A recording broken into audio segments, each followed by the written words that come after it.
Jewish Insights with Justin Pines on JBS is made possible in part by the clubs at Pearl River, New York, luxury rental communities for ages 55 and better, now leasing Phase 3 at the Reserve, and the B.L. Manger Foundation. הנה מה טוב ומה נעים שבת אחים גם יחד הנה מה טוב ומה נעים שבת אחים גם יחד. Shalom and welcome to Jewish Insights. In this episode, we're diving into the rich tapestry of Jewish history, not through the lens of kings or rabbis, but through the lens of the women who shaped our story with their wisdom, their bravery, and their prayer.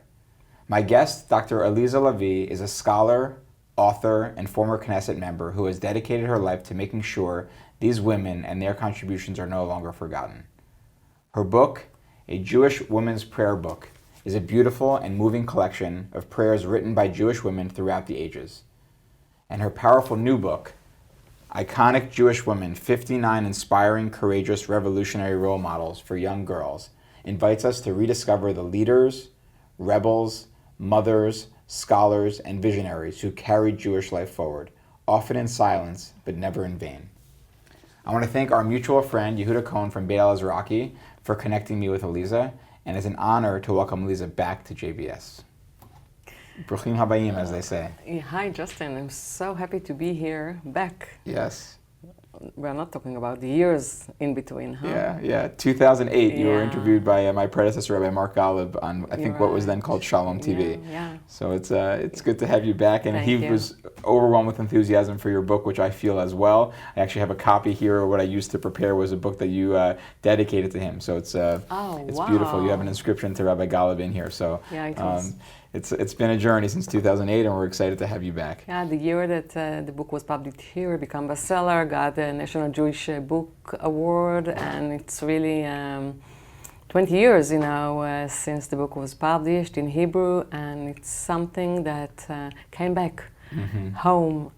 And I also want to thank Judah Cohen that introduced us again, and happy to be here. Amen. All right, so I want to talk why that's so relevant today in particular. But before we get to that, just zoom out with me for a second and say, I've heard you use the word shlichut, like being, on a mission, a messenger, having a mission while you're on this planet. Say a little bit, what do you see as your shlichut, as your mission, and how has that become your shlichut?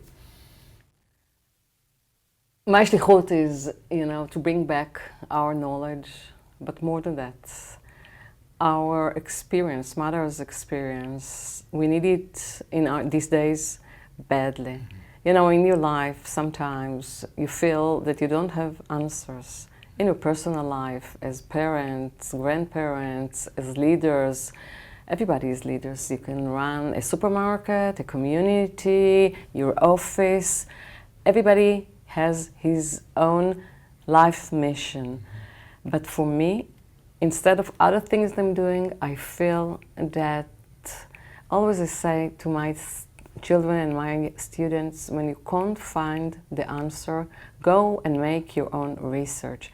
Nobody will do it for you.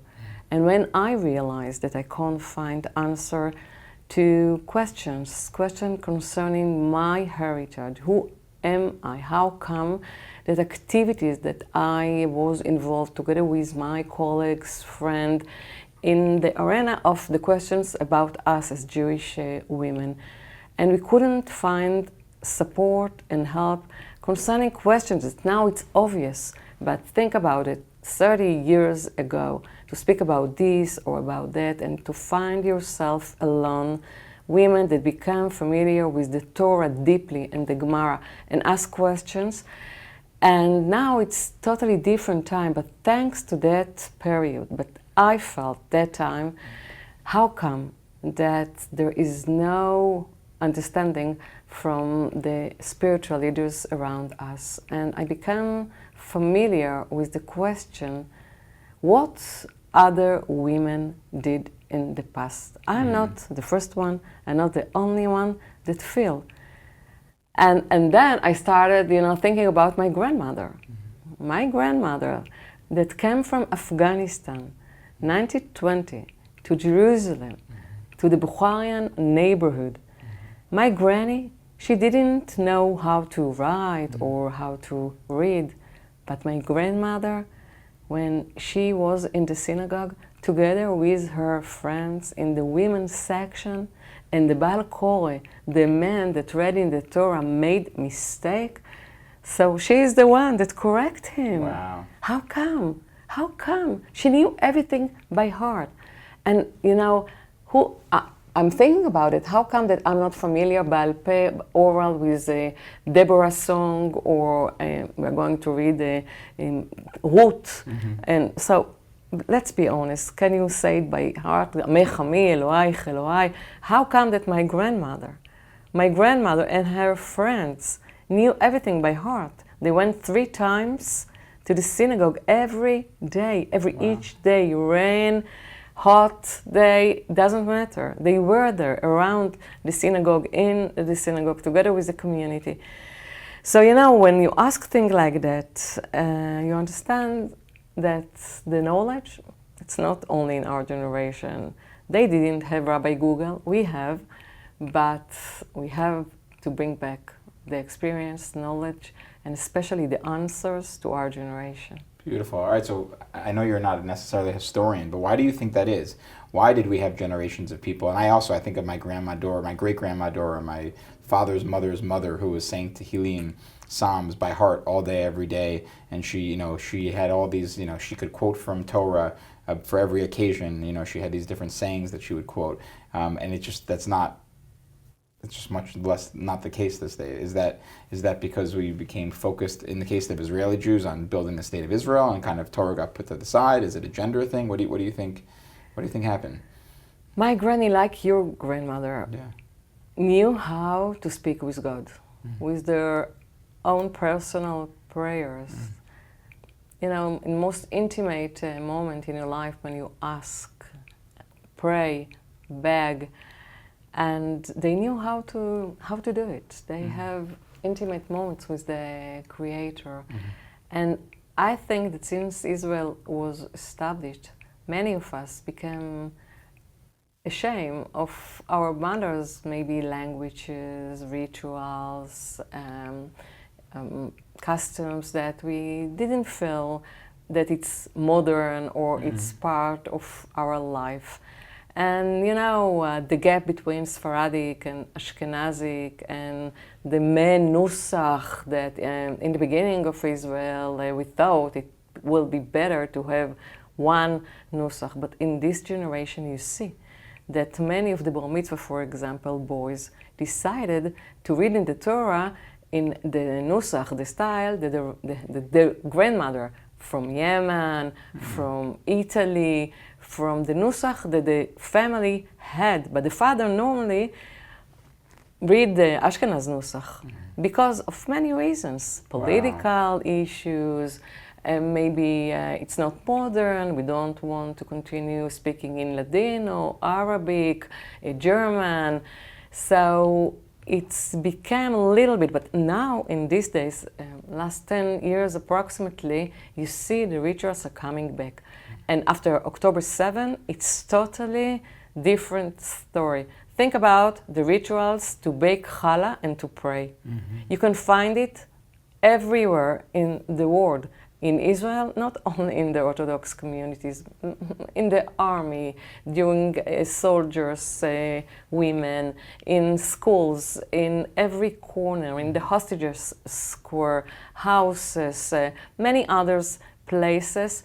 Because I think that this third mitzvah of women, that it's compulsory, that for more than 2,000 years we didn't do it. I mean, I didn't grow up with this mitzvah, because this mitzvah, normally you do it only in Israel, only in Eretz Israel. And think what's happened in the last 2,000 years.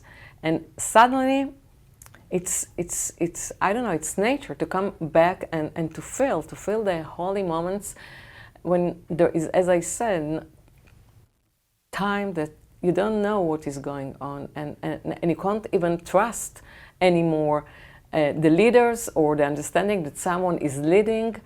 or what will be, and you see it not only in Israel politics. You live here and you see the situation even among the Jewish communities. Sure. So I think that people are going back to roots, heritage, common understanding of who are we, where are we going together, and the word responsibility are coming back to the game.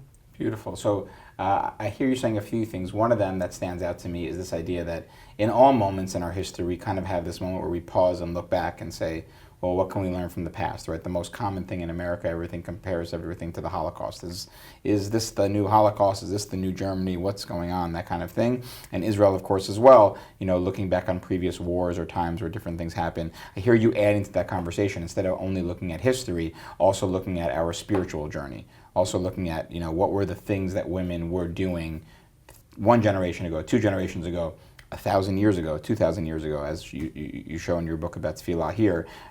Let's stick with that book for a little bit, and I want to ask you, you know, before October 7th, you know, like you said, it's been 20 years since the book, when it won all the awards and was the bestseller. You know, what going back then, and then we'll come to today, what did you discover when you went on this journey to collect these different, you know, the book basically is organized by topic area, and you've discovered different prayers written by women, Ladino prayers, and prayers from Italy, and prayers from Israel, and prayers from the Torah, all those pieces. You know, tell me about what you discovered in that process. What were the things that you discovered? I didn't even know that there are, you know, prayers that were written by women or for women. We grew up with the Nusach, with the Siddur. Right, and the canonized Siddur. Yeah, and personal prayer. It was something that you are not allowed to do it in your class, in your minyan. I mean, this was the understanding. Mm-hmm. But then, one Shabbos morning, it was in Italy. As I told you, I felt that I can't continue my life with the questions about who I am. Mm-hmm. It was approximately, I was 35, I finished my dissertation, I got a job at Bruriah University. But I realized that there are no enough answers for me. And I didn't know that I'm going to look after these prayers. Mm-hmm. But Shabbos morning, vacation, Rome, the big synagogue in the Jewish ghetto, just after Kriyat Torah, the reading in the Torah, you know, we have the blessing of the soldiers of Israel, blessing for women that came back after delivery. We bless the community. And suddenly, I heard amazing Mishaberach that I haven't heard it before. And it's amazing. You want me to read Sure, it? Okay. So it's... I assume not in Italian. No, actually... Do they say it in Italian or in Hebrew? Or in Hebrew. They say it there in Hebrew? Yeah, in Hebrew. Okay. And it's from the prayer book of the Jewish community of Rome. It's an old version, very old.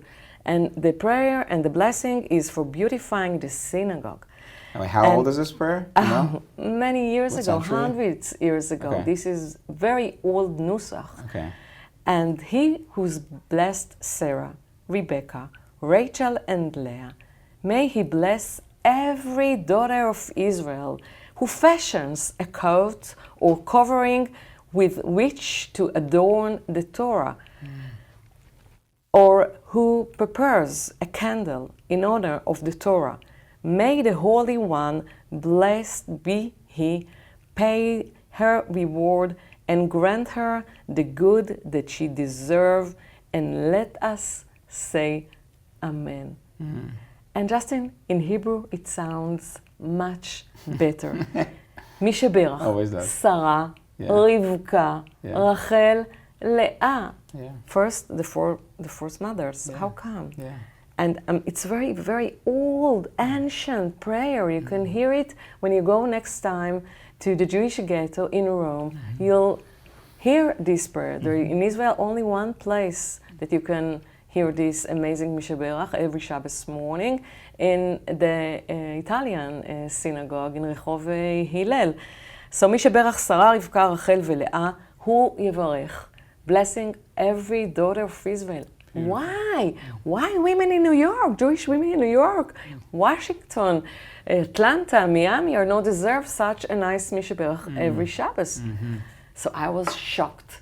And I went to the rabbi after the service was over and I asked the questions and I didn't get an answer.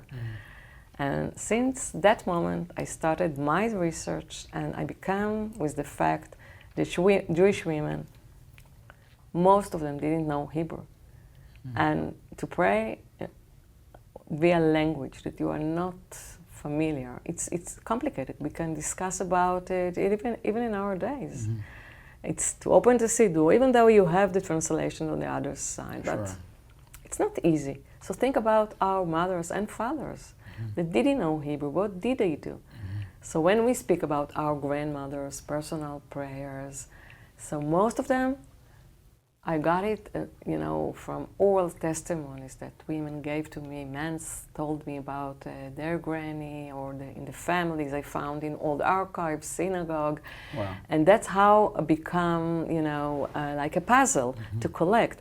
And more than that, not always I knew who wrote, and even I know the name, but what's the life story and all the atmosphere. How come that Frecha, the daughter of Abraham, wrote amazing prayers in Hebrew in Morocco, 18th century.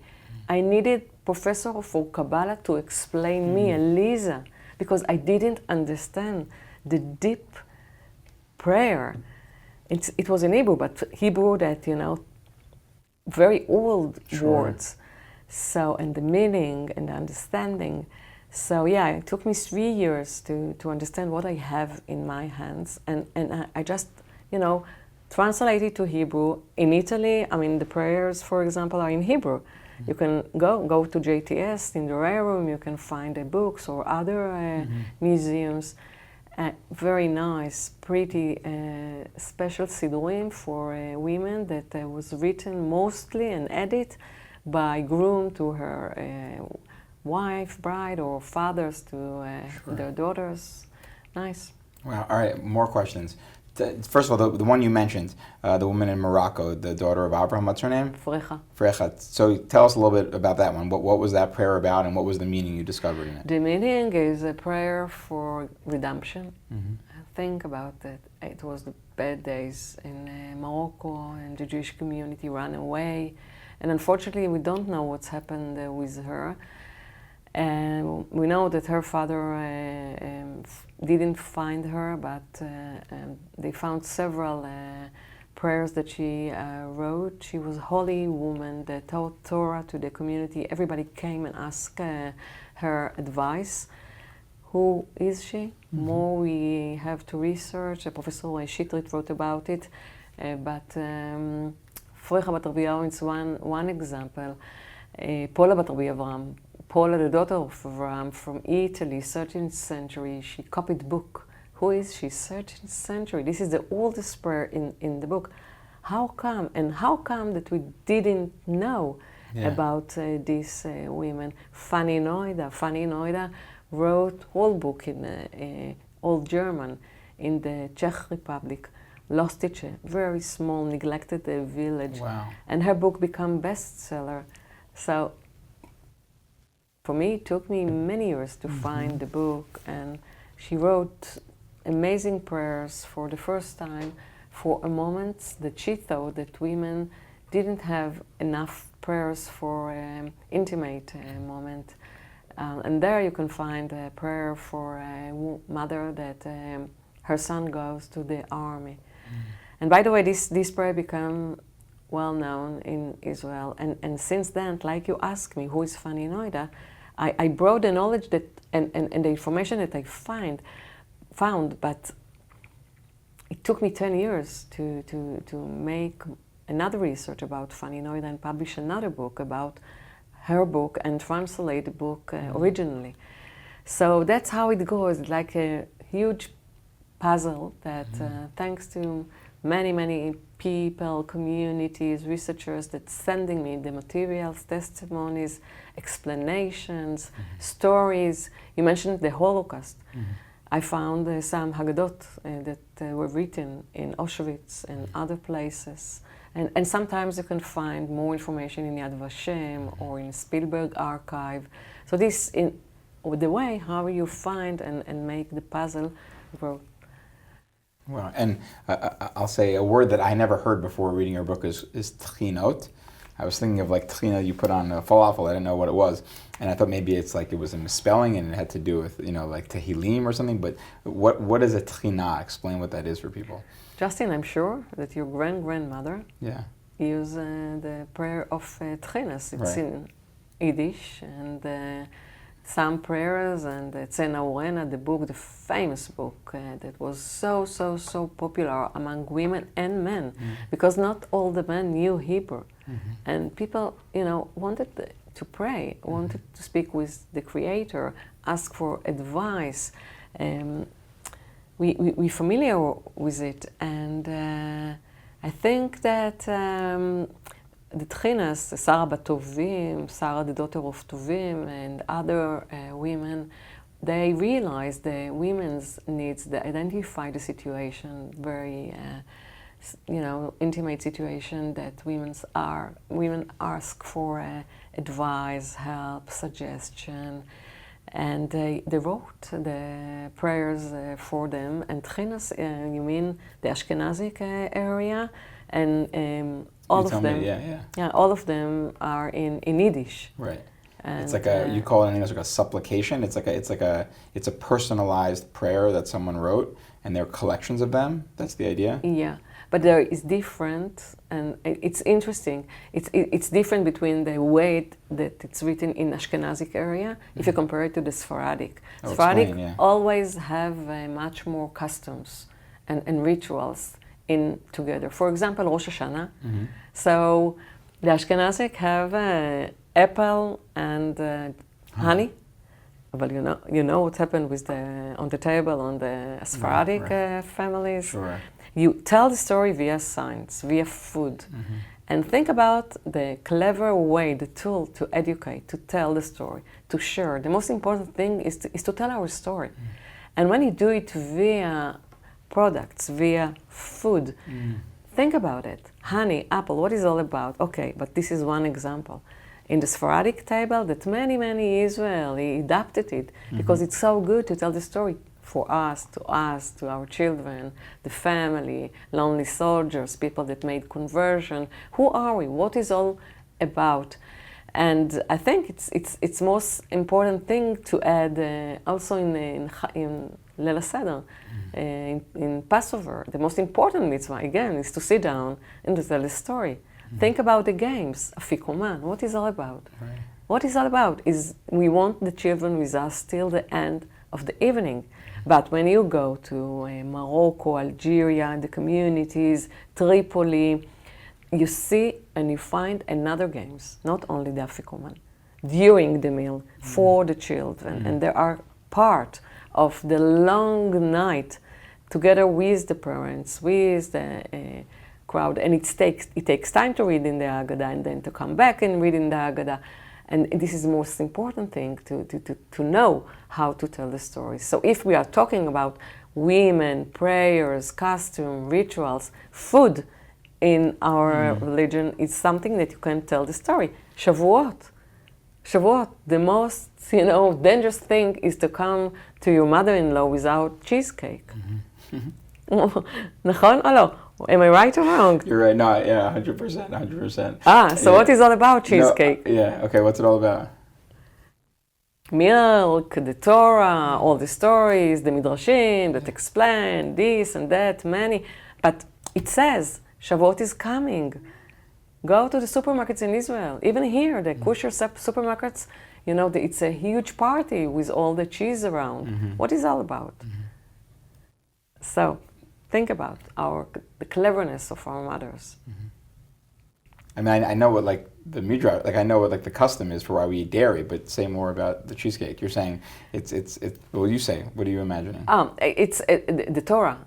Compare it to the milk. It's like this. It's smooth and holy. But there is others explanations, and there is a special chalot baked with the rituals that remind the Torah and Luchot HaBrit and special cakes and also special chalot. Right. But this you can find in the area of the Sephardic communities. In Israel, it's become totally different story because many other families adopt it, and there is a lot of combination nowadays, Sure. So one theme I hear you saying, so we started off by saying that the Siddur is a canon, it's a fixed prayer book, and that, part of the challenge of that is that we don't have, voices that are like authentic, that people aren't saying what's really on their mind. It's kind of a little bit like, well, this is what everyone says.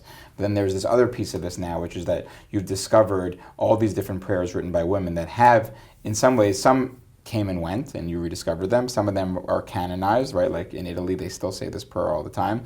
In some ways, though, I wouldn't say that this is instead of a canon. It's almost like in addition. It's another canon in some ways, I hear you saying, right? Because you're saying, if a woman now, her son is going to the army, she can read the prayer from here, right? Or, you just mentioned mother-in-laws. There's a mother-in-law's prayer here. I thought when I first opened it, I thought it was going to be praying that their mother-in-law likes them, but it's from the mother-in-law praying that they get along with their children-in-law. And beautiful the woman thing. that wrote this amazing prayer, she has only one son. Mm-hmm. And she told me, Aliza, a moment before the chuppah, I realized that I can have a daughter.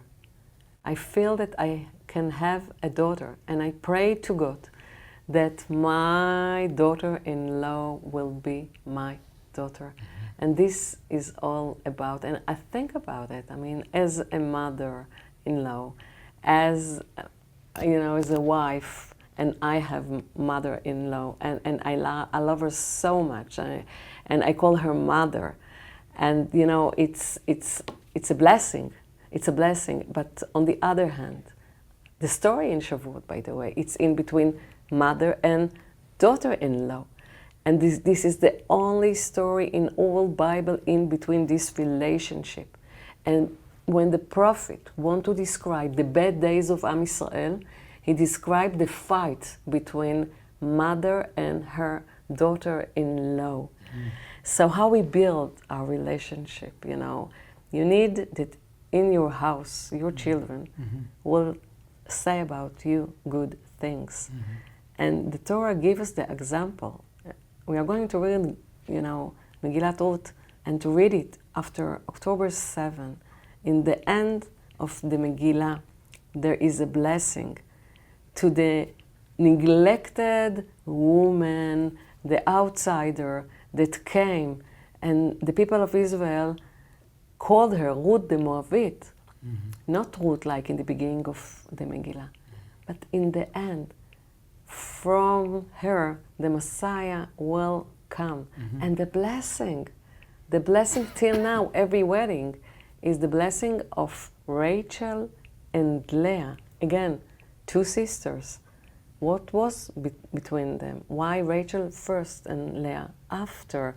Mm-hmm. Rachel is so in between, you can read deep and find that in the end, when we speak about unity, Israel together, in Israel, in between the Jewish world, we have an examples in our Bible. And a lot of them, when you read it again carefully, and I think that the common word, again, is responsibility, you can find suggestion, at least, to our days. Beautiful. And I'll just ask you on that point, why do you think we when we do bless, we bless Sarah, Rivka, Rachel, Leah, Sarah, Rebecca, Rachel, and Leah? I bless my daughters every Friday night. Children blessing. Yeah, our children are my children's blessing. Why Rachel before Leah? Interesting. Many Midrashim speak about it. I think first Rachel, she was the woman that Yaakov loved. Mm-hmm. It's the first time in the Torah that this relationship in between man and woman. But also, she has position, status till our days. You know what's happened in Rachel's grave always, but since October 7, never a dull moment, always prayers. The names of our brothers and sisters that unfortunately are still in Gaza, in prayer for the soldiers that got injured Sure. in the army.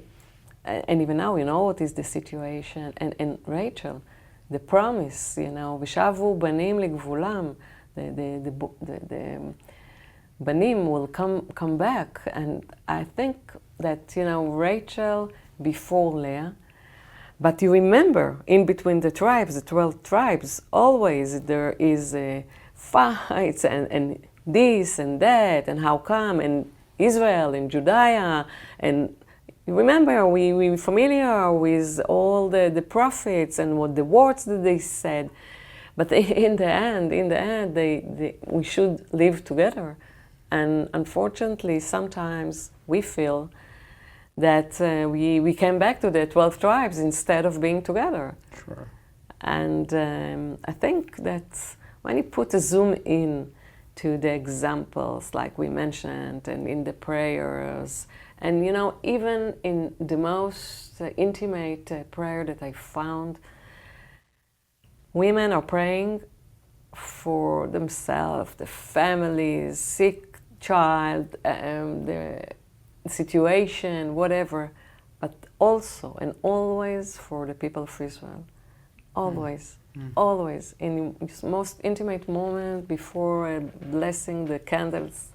Women that, you know, I don't know how, but I'm sure that your wife familiar with it, your mother, the people that are now watching us. This is a special moment that you know that this is the time and the correct time to bless all the people of Israel. Beautiful. And so let's talk about that for a minute, and then I want to also get to your newest book. But on this topic, you know, you referenced it at the beginning of our conversation, you know, what has changed since October 7th as far as prayer. Say a little bit more about that. How is the role of prayer, especially prayer among women? You know, I assume you know it better in Israel than America, but whatever you feel comfortable talking about, how has prayer changed for women since October 7th? It's a phenomenon. Digitized or in the public sphere, many shuls become open for women in the men's section without asking questions.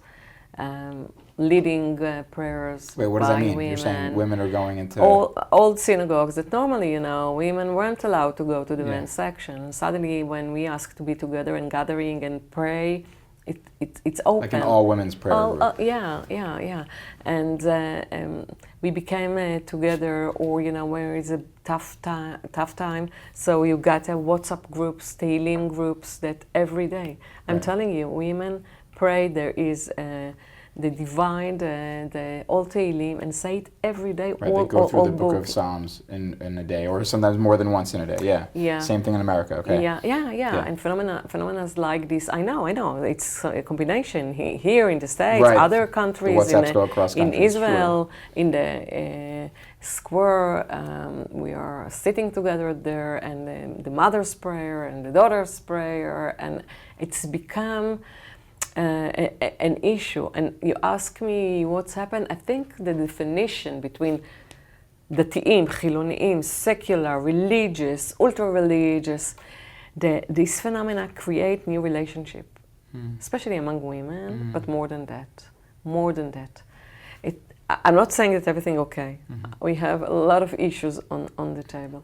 But in the field of spirituality, you can feel and see the change. I can share with you another example that before the first Passover, after October 7, some people came to me and told me, Aliza, we can't sit and read in the Haggadah. How come? How can we read in the Haggadah about redemption, about freedom? Our brothers and sisters, you know, they are suffering in Gaza. How can we? So I went to the books and to the research, and I took some Haggadot that were written during bedtime and Inquisition, Holocaust, times that people of Israel suffered, and we create Haggadah via that prayers, and it helped, and it's opened the hearts. And I feel, and you ask me why, the book became bestseller not because of it's not new. People remember.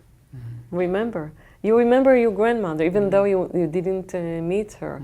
But it's in blood. It's your DNA. It's there. And when you read the words and the prayers, you feel connected. And it's part of your history, and we have a history.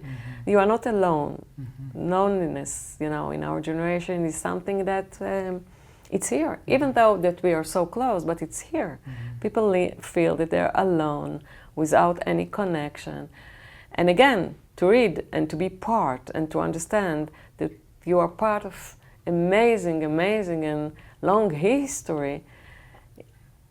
In this time, I think it can give us a lot of courage and understanding that the redemption will come. Beautiful. And one last question on that. I know you're not a historian, but maybe you personal experience or just from stories, the growth of prayer that's occurred since October 7th, has that something that's happened multiple times in Israel's history, whether it's the Six-Day War or Yom Kippur War or the Intifadas? Has there been this upswelling where people responded to attacks to Israel with really gathering to focus on prayer in the same way, or do you think it's unique to October 7th? You can't speak about that, I think, without understanding that the gap between secular and religious. Think what's happened during the army. I mean, the war. See the phenomena with the restaurants. Many of them became back to have the kashrut stamp. For sure. Okay, thanks first to a lot of new olim that are coming to Israel in the last 10 years, from French, from the States. But more people are taking care about kosher food these days, and you see the ramifications via the restaurants. Another example is the music. In the last 15 years, many famous singers, actors, add to their songs prayers. And give life to all prayers. Barry Sakharov did amazing job with Ibn Gabirol's songs, ancient prayers, and others famous, Ishay Ribo and Hanan Ben Ari, and other singers that are bringing back the words, the ancient words, and it's on the agenda, and people listen to this, and it's very, very popular, and they got the prize every year. So it's change. And I think that prayer is not something that you do only in synagogue. It's become more communities, personal area, life, feeling. And again, I think that in the end of the day, when you feel that there is no one that can give the answers, and we have the issue with leadership. So you want to hold something in your hands. So what our mothers, fathers did? How did they survive?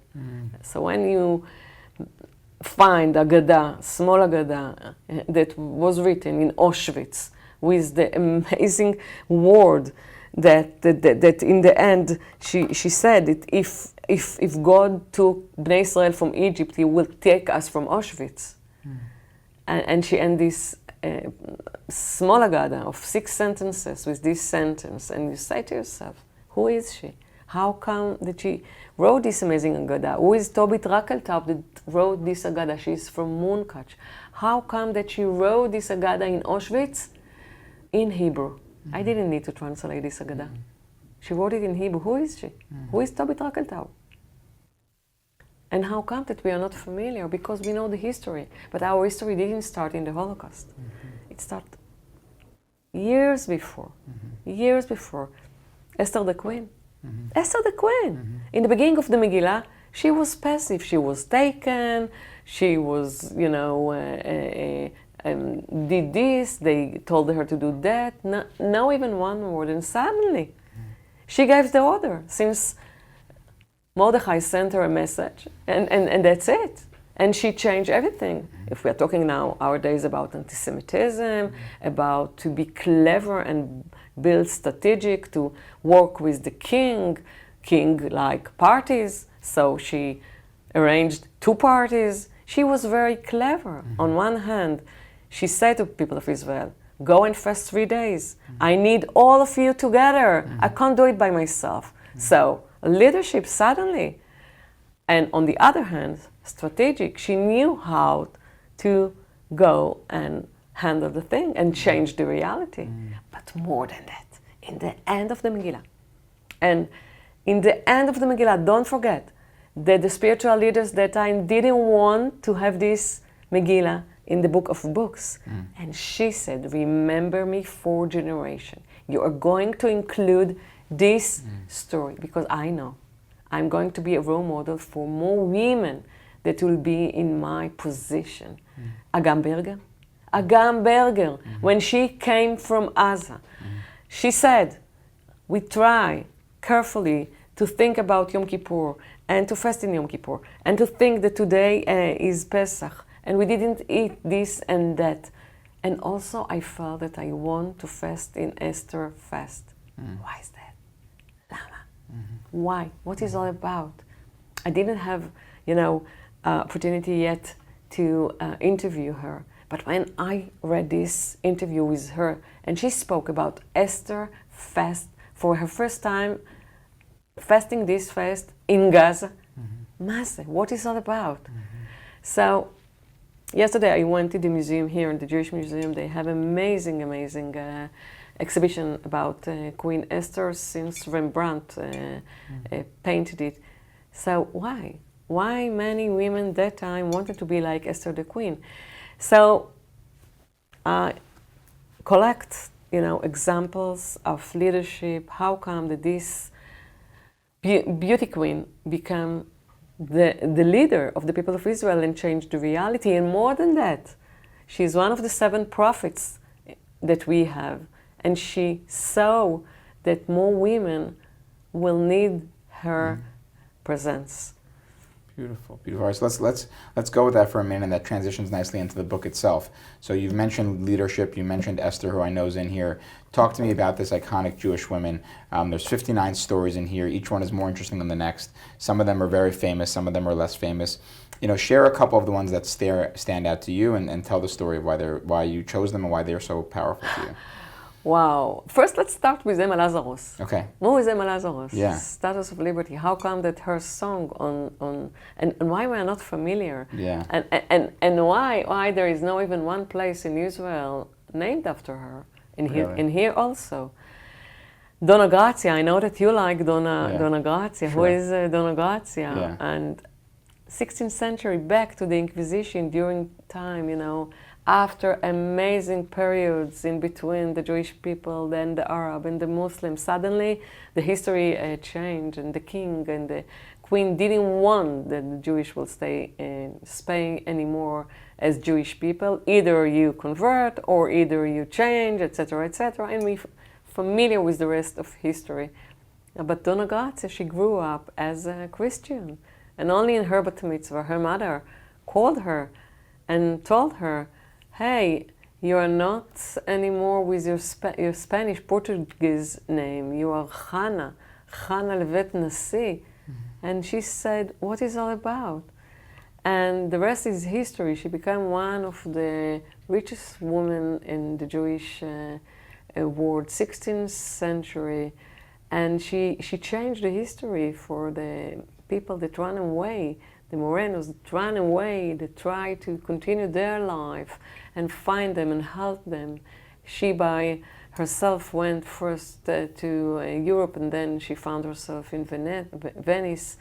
And in Venice, it was a big fight between her and her sister, and her sister went to the Inquisition and told them that Doña Gracia, she's Jewish, and it was a horrible time for her. And that time she became, and she was, as I told you, a rich woman that helped and find a lot of solutions to the Jewish people that came to Europe and support them. And together with her money, they built again communities and the books that we just spoke about. And then the Duke of Padova invited her to be there, and she moved to Padova, and together with the Jewish community there, she built again the Latinos books and brought and help and share, and more than that. She said, this is the time to come back to Israel, to build Israel, 16th century. Everybody think about Herzl, that he got the right and the mandate from the Turkish Sultan, but it's not right. 16th century, Doña Gracia went to the Turkish mandate and told them, I want to build Tiberia. I want that the old Jewish people will come back. We need to come back. There is no other place for us. And she got the permission and the sign, and she started build Tiberia, 16th century. Unfortunately, she died very young, 59, and the rest is history, and we're familiar with the history. But to come back to her story and to study via the story about the period, about how come that suddenly the Jewish people didn't understand that there are changes, political changes, and they didn't pay attention on time, and we know what's happened, yeah. So Doña Gracia, Emma Lazarus, Ruth Bader Ginsburg, Golda Meir, Golda Meir. That again, also in Israel, there is no central or something named after her. Why? Really? Yeah, why is that? And how come? Etc. etc. Many questions to ask, but more tools to bring, especially in times that you want to give, lead or tools to your children and also to yourself. The idea of this book started via my book tours many years ago, that suddenly I met women that told me, Aliza, we want to celebrate bat mitzvah, even though we are 80, 75, but we feel that we want to have bat mitzvah. And bat mitzvah, it's not a question of aging. It's a question of feeling, that you want to feel that you are part of the Jewish people. And why not to start with role models that give us a lot of, inspiration. I, myself, Emma Lazarus, but also Henrietta Zold. For me, she, especially during my time in the Israeli parliament, when I felt that I'm alone and I couldn't find support to my legislation, that I knew that I doing the right thing to do, even though that you have to be very, very aware of what is going on from political issues, and you have to work here and there, coalition, opposition, with the ultra-Orthodox community parties. And I asked myself what she did and how she succeeded. And since I read her biography, and it was written by Professor Tova Cohen, I got a lot of answers to my activity. I didn't grow up with role models that were a member of parliament. Even, Golda Meir, okay, I read her book, but to read Henrietta Zold's life story, a lot of knowledge that we as people can adopt and share it. So tell me the story of Henrietta Zold.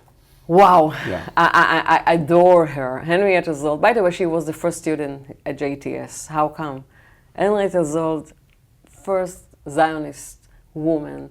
She grew up in Baltimore, and she was a rabbi's daughter, and she was clever from the beginning, and she wanted to write her books about her fathers because he died very, very young. And she promised her mom to continue his working. So then she moved to New York and worked very hard at JTS. And suddenly, the man that promised to marry her, one of the very famous professors, she wrote together with him the book that both of them worked, and he promised to marry her and also that her name will be on the book. And in the end of the summer vacation, he came back with his wife, and the book was published only under his name. Oh. And Henrietta, she became, so upset. She couldn't leave her bed for 6 months. And when her friends from JTS realized the bad situation, they collected money and sent her, together with her mom, to Palestine. 1907, she came with her mom to Palestine, together with a delegation of Jewish leaders, and they came and saw the poverty, and nobody came back. Instead of Henrietta, she saw the eyes of the poor children in Jerusalem, the Arab children and the Jewish children, and the sickness and the disease. They couldn't even see. And she said, I'm going to change it. She collected all her friends. She came back to the States. It was just before Purim. And she told them about the situation, about her dream to change the reality, to make tikkun. Our brothers and sisters in Jerusalem, you don't know what's happened there. And then she established Hadassah. And why is Hadassah? Hadassah, it was just before Purim. And Hadassah is the Hebrew name of Esther, the queen. Yeah, the one that you just spoke about. Mm-hmm. And she sent 2 sisters to Jerusalem, 2 nurses to Jerusalem to start building the organization, something, a nurse room. And then World War I started. So she didn't have any contact with them for more than a year. And the rest is history. We know Hadassah, hospitals, organizations, many women deeply involved. But Henrietta Zold started. It's not the first thing that she did. She did many other things. She was a leader, and she built villages, like we mentioned before, Judah, in the house of the children. So she, during the Holocaust, she established the villages for the youth that came from burned Europe without parents. And you ask him what she did, because that time the political issue was on the table again. All the parties, the secular party wanted their children to their villages. Mm. The religious parties asked, no, they are religious children. And it was a huge fight in between the parties. Many years before Israel was established. Mm-hmm. Like always among the Jewish people. And you know what Henrietta did in the end? She went to the port. And when the ships came with the sickness children, she met each one of them and asked, tell me about your parents. Did your father go to the synagogue? Which school you study?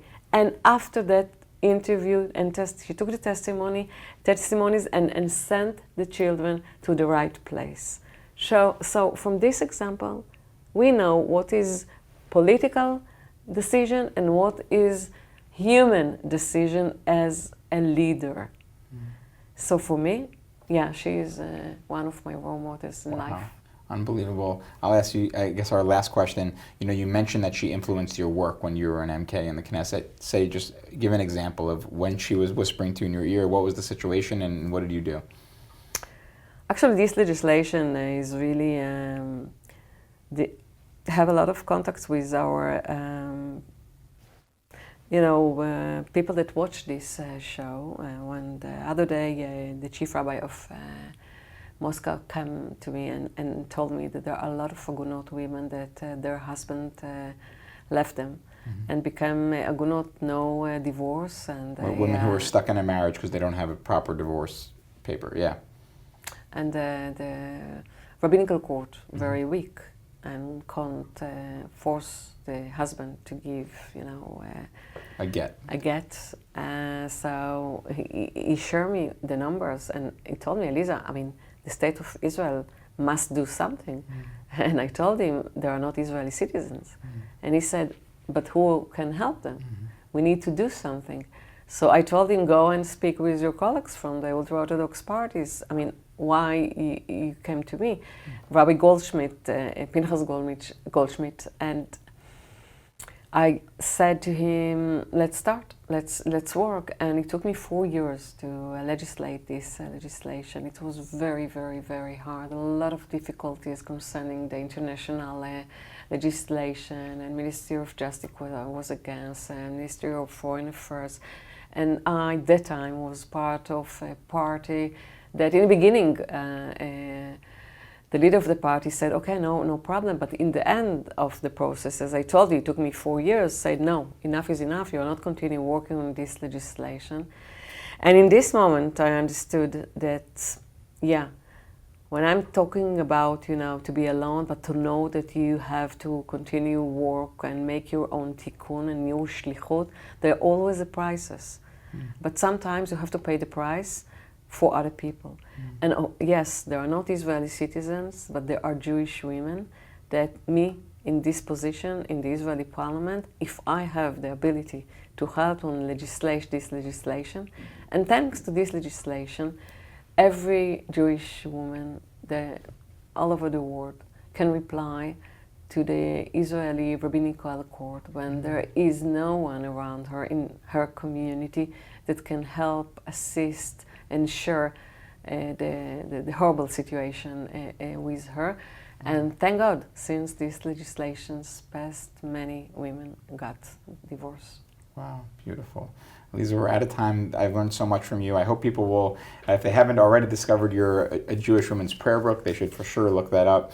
It's an amazing way, especially after October 7th. There's so many resources and powerful resources here, and similarly iconic Jewish women to learn our history, as you said, not just for women, but for men as well, to understand who are some of the famous and less famous people that have shaped the world that we live in today and can inspire us for the future. Aliza, thank you so much. Thank you so much for having me.